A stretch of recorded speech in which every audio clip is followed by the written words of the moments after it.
Hello po mga ka-joyful, this is Pastor Ivan of Lifehouse Church po once again at welcome po sa ating Session 5 ng ating Christian Joy 101.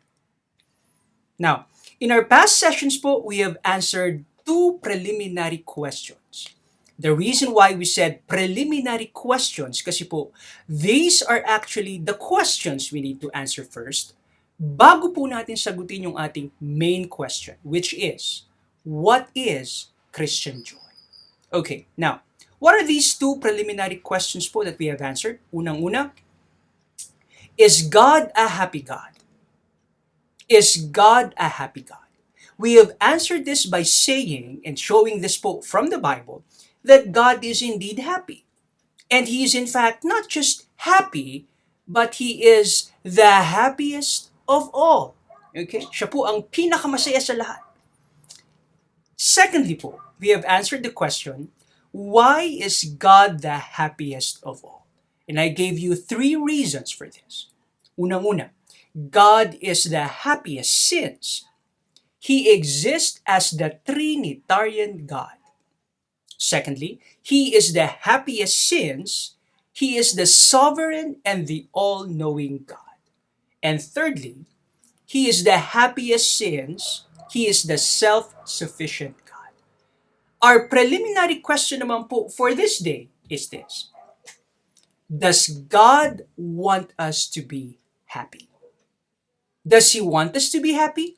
Yes or no? Yan po ang katanungan that we will be answering po for today. Okay? Now, there's this very popular quotation po, which I often quoted na rin po before many times.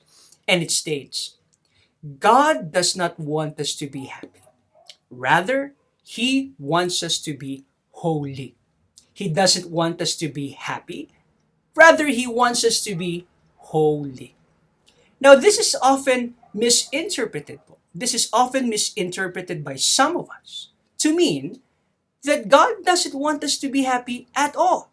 Yun po ang interpretation po ng iba, no? That God does not want us to be happy at all since our happiness is contrary to God's will for us to be holy. Thus, for them, to be a follower of Christ means to sacrifice our own happiness and live a serious and gloomy life in the path of holiness. Now, the answer that I will be giving po to our preliminary question for today is this. And it may surprise some of us. Kasi baka first time po nating marinig itong ganitong kasagutan. Here's my answer po. Yes, God wants us to be happy. And this is certainly not at odds with the teaching of the Bible about holiness. Let me repeat. God wants us to be happy, and this is certainly not at odds with the teaching of the Bible about holiness. And there are several reasons po kung bakit ko po nasabi ang bagay na ito. Unang-una, God commands us all to be happy. Yes, that's right. He commands us all to be happy. Psalm 32 verse 11, I'll be reading po from the NET version. Sabi rito, rejoice in the Lord and be happy. You who are godly, shout for joy, all you who are morally upright. Now, notice po, these commands here sa verse na ito, ang sabi, rejoice in the Lord. Ang sabi po doon, be happy and shout for joy. Another verse po in relation to this po is Psalm 37 verse 4. And this time naman po, I'll be reading from the CEB version. Ang sabi rito, enjoy the Lord, and He will give you what your heart asks. And also, in the New Testament, Philippians chapter 4, verse 4, and this time naman from the NLT. Ito po ang sabi, always be full of joy in the Lord. I say it again, rejoice.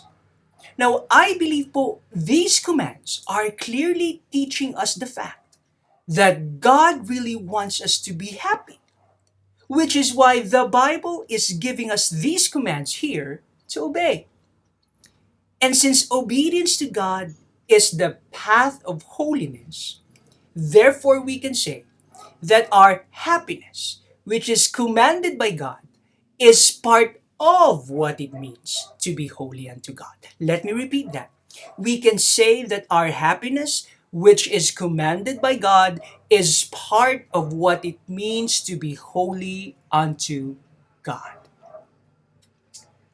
We are going against God's will for us to be holy if we continually and intentionally neglect, ignore, or disobey His commands for us to be happy.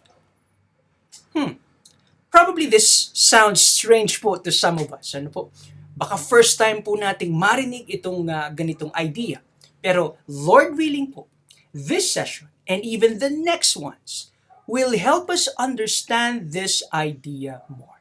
Let's go to the next reason po why I said that God wants us to be happy. Ito po yung Christ promises joyful rewards to those who will genuinely follow Him even in times of difficulties and persecutions. Okay? Christ promises joyful rewards to those who will genuinely and faithfully follow Him even in times of difficulties and persecutions. Now, what does the Bible say? Let's read po Matthew chapter 5 verse 10 to 12. And this time naman po, I'll be reading from the NLT. Okay? God blesses those who are persecuted for doing right. In other words, for the sake of holiness and godliness. Let me continue. For the kingdom of heaven is theirs. Verse 11. God blesses you when people mock you and persecute you and lie about you and say all sorts of evil things against you because you are my followers. And verse 12 says, be happy about it. Okay? Let me repeat. Be happy about it. Be very glad, for a great reward awaits you in heaven. And remember, the ancient prophets were persecuted in the same way. Now this implies that this reward, which He will be giving to us, to His true disciples, is in fact a joyful or happy reward. Bakit ko po nasabi? Kasi Christ said, be happy, be very glad. Ano po? Ibig sabihin, etong reward na ito, this will be a very joyful or happy reward. Ano po? Now, when will this reward or rewards be given to us? Kailan po ba? Let's read Revelation chapter 22 verse 10. This time from the NIV. Ang sabi po rito, look, I am coming soon, sabi ni Christ. Okay? My rewards is with me, and I will give to each person according to what they have done. So this joyful or satisfying reward in heaven will be given to us po, mga ka-joyful, at the time of Christ's second coming, when He finally returns again to take us to be with Him for all eternity. Now, the last reason po why that I'll be giving to you, among many others pa, why I said that God wants us to be happy is this. Third reason, Christ died in order to give us a satisfying life. Christ died in order to give us a satisfying life. John chapter 10, verses 10 to 11 from the NLT. The thief's purpose is to steal and kill and destroy. My purpose is to give them a rich and satisfying life. I am the good shepherd. The good shepherd sacrifices his life for the sheep. Now I believe, based on these three reasons alone, which we have studied po, or I have given, we can see that it is not true. It is not true that God does not want us to be happy at all. Hindi po, no? He does want us to be always happy. He wants us to be always glad, okay? And how much joy does Christ want to give to us? How much po? How much joy po ba? Let's read Psalm 16 verse 11, this time from the ESV. You make known to me the path of life. The psalmist is saying, okay, that God wants to make known to him a certain kind of life. God wants him to experience this kind of life. And what is this kind of life for? Let's see. Let's continue. In your presence, in the presence of God, that is. In your presence, there is fullness of joy. At your right hand are pleasures forevermore. As John Piper rightly asked, is there anything greater than full or longer than forever? Meron po bang masihigit pa sa full at mas hahaba pa sa forever? Definitely, wala po. Kasi yun na po yung pinaka-sukdulan, ano po? Full and forever. In other words, the life that God wants us to experience is a life enjoying the greatest joy there is. He wants to give us the highest happiness there is. Well, Pastor, buti nasabi mo yan. I'm glad to hear that. Now I can enjoy living in sin all the days of my life and pursue material prosperity, pursue fame and power, all for my selfish gain. Because we have learned today that God wants me to be happy. So from now on, eto na ang aking mga prayer request.